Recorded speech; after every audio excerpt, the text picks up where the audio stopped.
Hello' everyone, কি খবৰ আপোনালোকৰ? আশা কৰোঁ সকলো ভালে আছে, আমিও ভালে আছোঁ।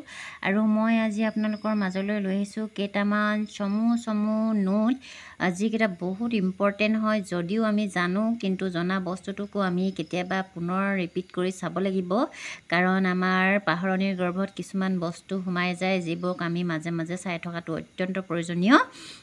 আৰু এনেদৰে মই কেইটামান মাজৰ নোট লৈ আহিছোঁ। এইকেইটা চাবচোন আপুনি কিমান ইম্পৰ্টেণ্ট বুলি ভাবে, মোক কমেণ্ট কৰি জনাব।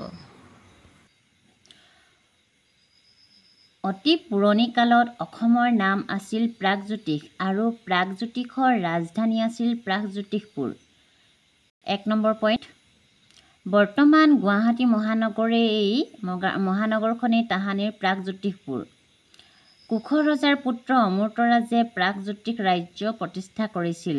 প্ৰাগজ্যোতিষ ৰাজ্য কোনে প্ৰতিষ্ঠা কৰিছিল? কুশ ৰজাৰ পুত্ৰ অমৃতৰাজে।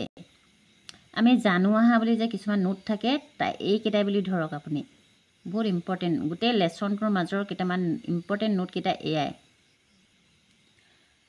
প্ৰাগজ্যোতিষপুৰ শব্দৰ অৰ্থ হ'ল পূব দিশৰ জ্যোতিষ চৰ্চাৰ নগৰ।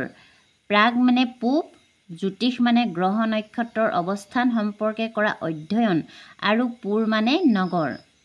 নৱগ্ৰহ মন্দিৰ চিত্ৰাচল পাহাৰত অৱস্থিত। খুব ইম্পৰ্টেণ্ট পইণ্ট হয়। নৱগ্ৰহ মন্দিৰ কোন পাহাৰত অৱস্থিত? চিত্ৰাচল পাহাৰত অৱস্থিত।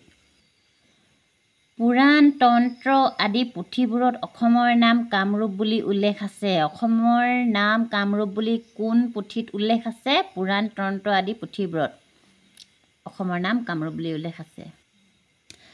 সতীৰ উভলি যোৱা দেহৰ এক অংশ নীলাচল পাহাৰত পৰিছিল। নীলাচল পাহাৰৰ এই ঠাইতে পৃথিৱী বিখ্যাত কামাখ্যা মন্দিৰ অৱস্থিত। পৃথিৱী বিখ্যাত কামাখ্যা মন্দিৰ কোন পাহাৰত অৱস্থিত? নীলাচল পাহাৰত, আমি সকলোৱে জানো। আৰু এই পাহাৰটো কিয় খুব স্পেচিয়েল বা বিশেষত্বপূৰ্ণ? ইয়াত সতীৰ উভলি যোৱা দেহৰ এক অংশ পৰিছিল, আৰু সেই অংশটো কোনখিনি হয়? আপোনালোকে নিশ্চয় জানে, যোনি অংশ। সতীৰ মৃত্যুৰ পাছত মহাদেৱ ভীষণ তপস্যাত নিমগ্ন হৈছিল। তাৰক অসুৰৰ অত্যাচাৰৰ পৰা পৰিত্ৰাণ পোৱাৰ বাবে দেৱতাসকলে কামদেৱক মহাদেৱৰ তপস্যা ভংগ কৰিবলৈ অনুৰোধ জনাইছিল। দেৱতাসকলৰ অনুৰোধত কামদেৱে মহাদেৱৰ তপস্যা ভংগ কৰাত মহাদেৱৰ ক্ৰোধান্বিত কামদেৱ পুৰি ছাই হৈছিল।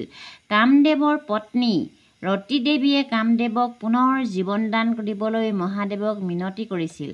ৰতী দেৱীৰ প্ৰাৰ্থনাত সন্তুষ্ট হৈ মহাদেৱে কামদেৱক পুনৰ জীৱনদান দিছিল। ভস্মীভূত কামদেৱে যি ঠাইত পুনৰ ৰূপ পাইছিল, সেই ঠাইখনেই পৰৱৰ্তী সময়ত কামৰূপ নামে জনাজাত হৈ পৰিছিল। কামৰূপ ঠাইডোখৰ বিশেষত্ব কি জানিলে নহয়? কামদেৱে যিডোখৰ ঠাইত পুনৰ জীৱনদান পাইছিল, সেই ঠাইডোখৰেই হৈছে কামৰূপ, আৰু কামদেৱৰ পত্নীৰ নাম হৈছে ৰতী দেৱী। আহোমসকলৰ আগমনৰ সময়লৈ অসমৰ নাম কামৰূপ আছিল। আহোমসকলৰ আগমনৰ সময়লৈ অসমৰ নাম কি আছিল? কামৰূপ আছিল। মহাভাৰত ৰচনাৰ সময়ত কামৰূপ ৰাজ্যৰ পশ্চিম সীমা আছিল কৰতোৱা নদী, বৰ্তমান বাংলাদেশত, আৰু ই দক্ষিণে বংগোপসাগৰলৈ বিয়পি আছিল।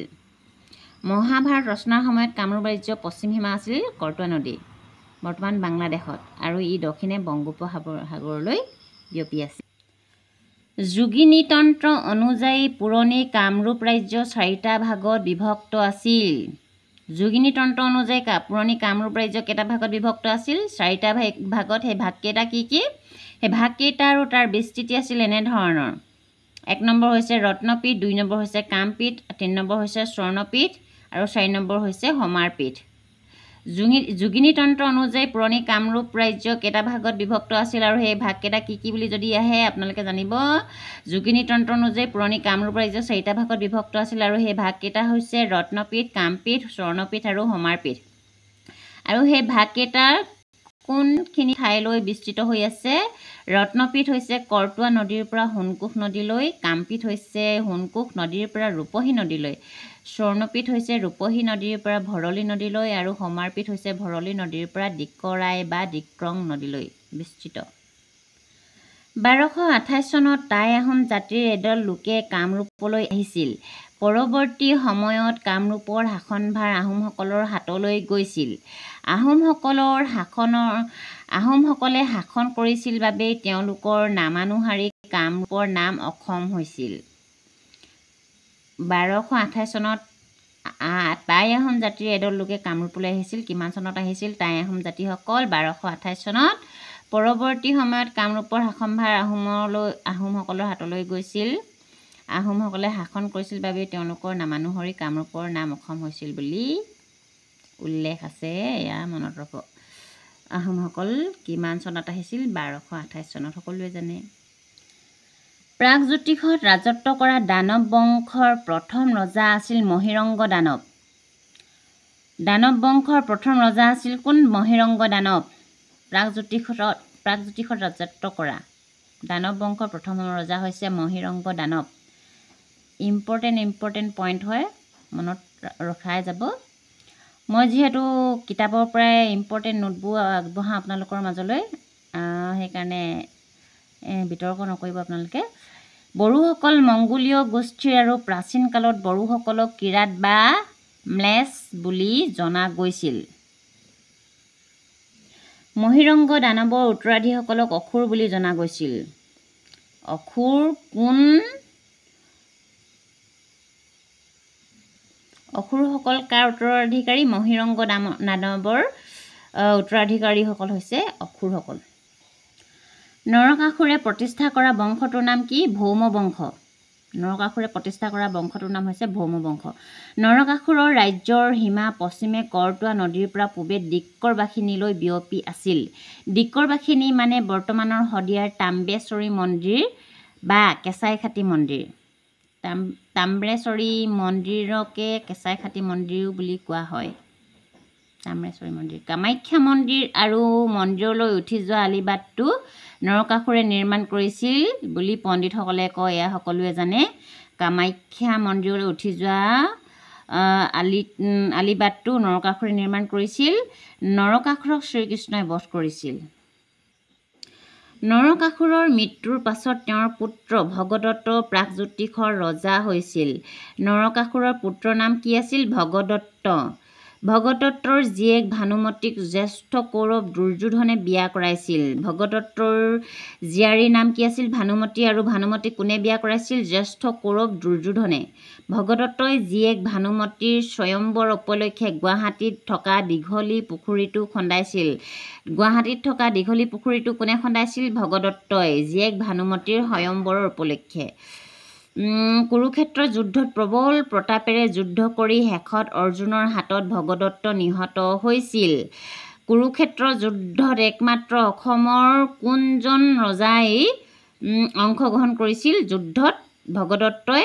আৰু কাৰ হৈ যুদ্ধত অংশগ্ৰহণ কৰিছিল? কৌৰৱৰ হৈ। কৌৰৱৰ হৈ, যিহেতু কৌৰৱৰ জ্যেষ্ঠ পুত্ৰ হৈছে দুৰ্যোধন, আৰু দুৰ্যোধন হৈছে যিহেতু ভগদত্তৰ জোঁৱাই, সেইকাৰণে জোঁৱায়েকৰ হৈ লৈ কুৰুক্ষেত্ৰ যুদ্ধত ভগদত্তই যুদ্ধ কৰিছিল পাণ্ডৱৰ বিপক্ষে। ভগদত্তৰ মৃত্যুৰ পাছত তেওঁৰ পুত্ৰ ব্ৰজদত্ত ৰজা হৈছিল। ভগদত্তৰ পুত্ৰৰ নাম কি? ব্ৰজদত্ত। প্ৰাগজ্যোতিষৰ ৰজা ব্ৰজদত্তই যুধিষ্ঠিৰে পতা অশ্বমেধ যজ্ঞৰ ঘোঁৰা বন্দী কৰি বীৰত্ব দেখুৱাইছিল। যুধিষ্ঠিৰে পতা অশ্বমেধ যজ্ঞৰ ঘোঁৰা কোনজন বীৰে বন্দী কৰি দেখুৱাইছিল? ভগদত্তৰ পুত্ৰ ব্ৰজদত্তই। সৌমাৰপীঠত কুণ্ডিল্য ৰাজ্য অৱস্থিত আছিল। কুণ্ডিল্য ৰাজ্যৰ আন এটা নাম আছিল বিদৰ্ভ। এই ৰাজ্যখনৰ ৰাজধানী আছিল কুণ্ডিলনগৰ। কুণ্ডিল্য ৰাজ্যৰ ৰজা আছিল ভীষ্মক। সৌমাৰপীঠত কুণ্ডিল্য ৰাজ্য অৱস্থিত আছিল। কুণ্ডিল্য ৰাজ্য ক'ত অৱস্থিত আছিল? অপশ্যন দি দিব। সৌমাৰপীঠত। কুণ্ডিল্য ৰাজ্যৰ আন এটা নাম কি? বিদৰ্ভ। আৰু ৰাজধানী কি আছিল? কুণ্ডিলনগৰ। কুণ্ডিল ৰাজ্যৰ ৰজা কোন আছিল? ভীষ্মক। ভীষ্মক ৰজাৰ জীয়ৰী ৰুক্মিণীক দ্বাৰকাৰ ৰজা শ্ৰীকৃষ্ণই হৰণ কৰি বিয়া কৰাইছিল। ভীষ্মক ৰজাৰ জীয়ৰীৰ নাম কি? ৰুক্মিণী। ভীষ্মক কোন ৰাজ্যৰ ৰজা? কুণ্ডিল্য ৰাজ্যৰ ৰজা। আৰু ভীষ্মকৰ জীয়াৰীৰ নাম হৈছে ৰুক্মিণী, যাক শ্ৰীকৃষ্ণই বিয়া কৰাইছিল। ভীষ্মক ৰজাৰ পুত্ৰ আৰু ৰুক্মিণীৰ ককায়েকৰ নাম আছিল ৰুক্মবীৰ। ভীষ্মকৰ পুত্ৰৰ নাম আছিল ৰুক্মবীৰ আৰু ৰুক্মবীৰ হৈছে ৰুক্মিণীৰ ককায়েক। শিশুপাল চেদি ৰাজ্যৰ ৰজা আছিল।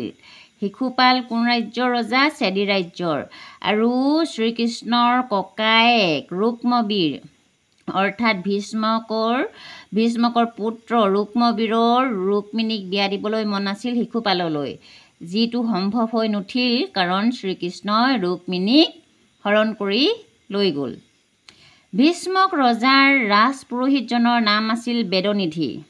ভীষ্মক ৰজাৰ ৰাজপুৰোহিত বেদনিধি তেওঁৰ নামটো। শ্ৰীকৃষ্ণ আৰু ৰুক্মিণীৰ বিবাহৰ ঘটনাক লৈ শ্ৰীমন্ত শংকৰদেৱে ৰচনা কৰা নাটকখনৰ নাম আছিল ৰুক্মিণী হৰণ। শ্ৰীকৃষ্ণ আৰু ৰুক্মিণীৰ বিবাহৰ ঘটনাক লৈ শ্ৰীমন্ত শংকৰদেৱে এখন নাট ৰচনা কৰিছিলে, নাটক, যিখনৰ নাম আছিল ৰুক্মিণী হৰণ নাট। কামৰূপৰ ৰজা নৰকাসুৰ আৰু শোণিতপুৰৰ ৰজা বাণ সমসাময়িক আছিল। কামৰূপৰ ৰজা নৰকাসুৰ আৰু শোণিতপুৰৰ ৰজা বাণ সমসাময়িক মানে একে লগৰ সমনীয়া আছিল, একে সময়ৰ আছিল আচলতে। সমসাময়িক মানে সমান সময়ৰ আছিল। বাণ ৰজা দৈত্যৰাজ বালিৰ পুত্ৰ। বাণ কাৰ পুত্ৰ? দৈত্যৰাজ বালিৰ পুত্ৰ। বৰ্তমানেও তেজপুৰত থকা মহাভৈৰৱ শিৱ মন্দিৰ বাণ ৰজাই নিৰ্মাণ কৰিছিল। বৰ্তমান তেজপুৰত থকা মহাভৈৰৱ মন্দিৰটো কোনে নিৰ্মাণ কৰিছিল? বাণ ৰজাই নিৰ্মাণ কৰিছিল। উষা বাণ ৰজাৰ জীয়ৰী আছিল। বাণ ৰজাৰ জীয়ৰীৰ নাম কি? উষা। উষাৰ সখীয়েকৰ নাম আছিল চিত্ৰলেখা। আমি সকলোৱে জানো উষাই শ্ৰীকৃষ্ণৰ নাতি অনিৰুদ্ধক গন্ধৰ্ব বিবাহ কৰাইছিল। উষা অনিৰুদ্ধৰ ঘটনাক লৈ বাণ আৰু শ্ৰীকৃষ্ণৰ মাজত যুদ্ধ হৈছিল। বাণ শিৱভক্ত আছিল বাবে বাণৰ হৈ শিৱ যুদ্ধত অৱতীৰ্ণ হৈছিল। মানুহৰ মাজত কৃষ্ণক হৰি আৰু শিৱক হৰ নামে জনাজাত বাবে এই যুদ্ধক হৰি-হৰৰ যুদ্ধ বোলে। এই যুদ্ধত বাণ ৰজা পৰাজিত হৈছিল। উষাই সপোনত দেখিছিল অনিৰুদ্ধক আৰু চিত্ৰলেখা আছিল যিহেতু চিত্ৰবিদ্যাত পাকৈত আৰু নিজৰ সখীয়েক চিত্ৰলেখাক নিজৰ সপোন কোঁৱৰজনৰ চিত্ৰ আঁকিবলৈ কৈছিল, যাৰ ফলশ্ৰুতিত চিত্ৰলেখাই গম পালে যে সেয়া হৈছে শ্ৰীকৃষ্ণৰ নাতি অনিৰুদ্ধ আৰু অনিৰুদ্ধক উষাই পলুৱাই আনিলে।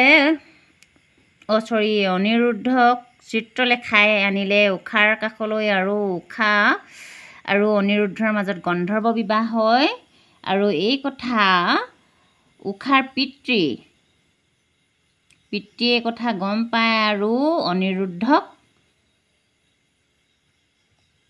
বন্দী কৰে। আৰু অনিৰুদ্ধৰ বন্দীৰ কথা শ্ৰীকৃষ্ণই গম পায় আৰু শ্ৰীকৃষ্ণই অনিৰুদ্ধক উদ্ধাৰ কৰিবলৈ বুলি বাণ নগৰীলৈ আহে।